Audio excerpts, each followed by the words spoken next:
My name is Clara McCaw, and welcome to my AE 1601 glider report. I decided to name my glider Sylvester because the name just seemed to suit his personality. For the project description, the goals were to design, build, and fly a glider with basic materials that is based on concepts learned over the course of this class as well as on external research. And for the project requirements, the glider had to be a max of 16 by 16 inches, must be made primarily of balsa wood, must be able to reach 20 feet when thrown, must be hand-powered only, with no remote controls or engines allowed, and must not shed parts as it goes, and remain intact the whole flight. I considered many alternatives when designing my glider, and one of them was a dihedral. I had three options: a large dihedral, a small dihedral, and no dihedral at all. The pros of a large dihedral was a lot of added stability, but the cons were decreased lift and increased drag. For no dihedral, there was no added stability, but there was also no increased drag or decreased lift. For a small dihedral, it was basically a mix of the two. Some added stability, but slightly less lift and slightly increased drag. I decided to choose the middle option, small dihedral, because it was a compromise between the two.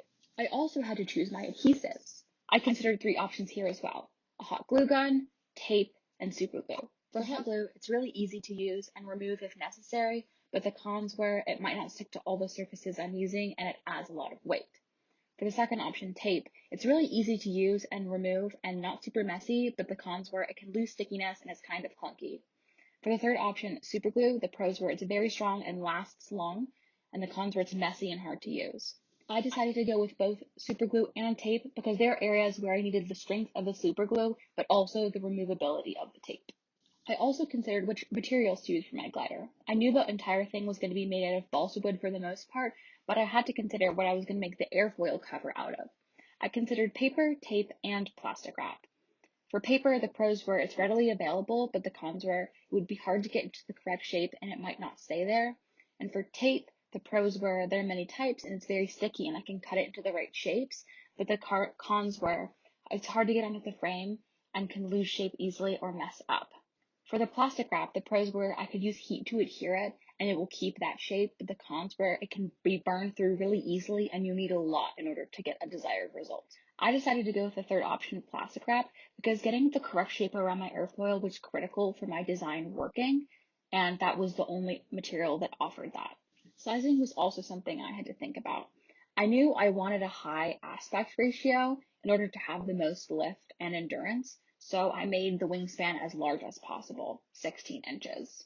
For the rest of the glider, I wanted to keep the weight low, so I kept those dimensions smaller than the maximum. For my final design, I included tapered wings, semi-symmetric airfoil, high aspect ratio wings, a mid-wing, and everything I previously talked about. Testing. For testing, I built my design out of cardboard first, so not to use all my valuable balsa wood. I added weights to the front and then tested it. Even with the weights added, my glider struggled with stability. It would often veer or completely flip over during a flight. The airfoil itself would also often rotate around the wing, making it useless.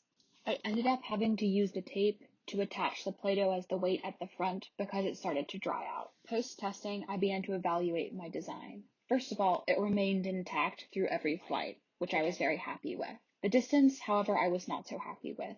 The distance was on the low side, averaging around 10 feet, so that's something I needed to work on for my next design. Also, the stability was not great and definitely needed work. Using the plastic wrap around the airfoils worked great. However, I noticed I needed more airfoil cutouts in order to better support the proper shape.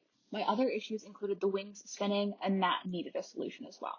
Now for the changes in my design iterations.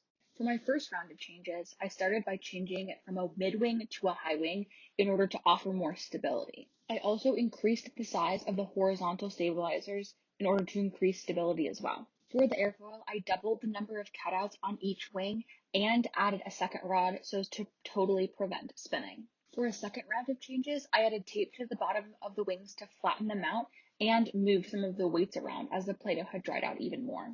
Now for my final design.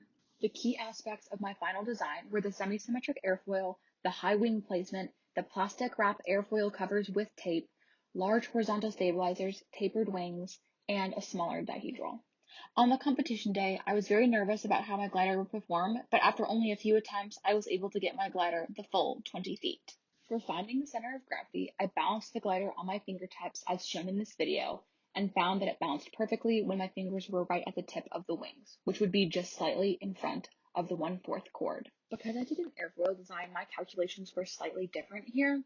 I had to do research and find a similar airfoil and find the coefficient of lift versus alpha chart for it and use that to find my coefficient of lift. I've included the chart on this slide.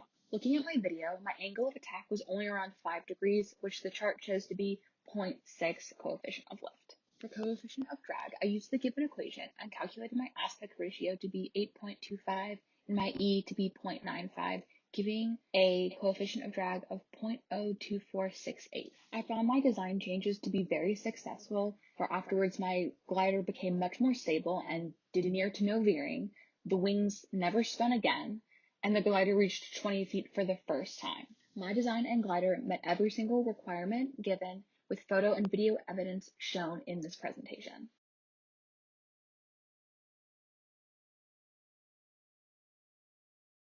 For a summary and my final thoughts, I thought this project overall was quite challenging, but I also really enjoyed it and had a lot of fun.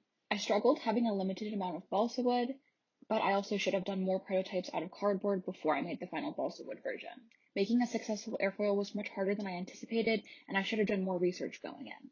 To improve my design, I would have used elliptical wing shapes instead, used a completely flat-bottomed or under-cambered airfoil, and a much longer and thinner airfoil. Here's my list of external references, and I also used the many videos and slides on Canvas. Thank you.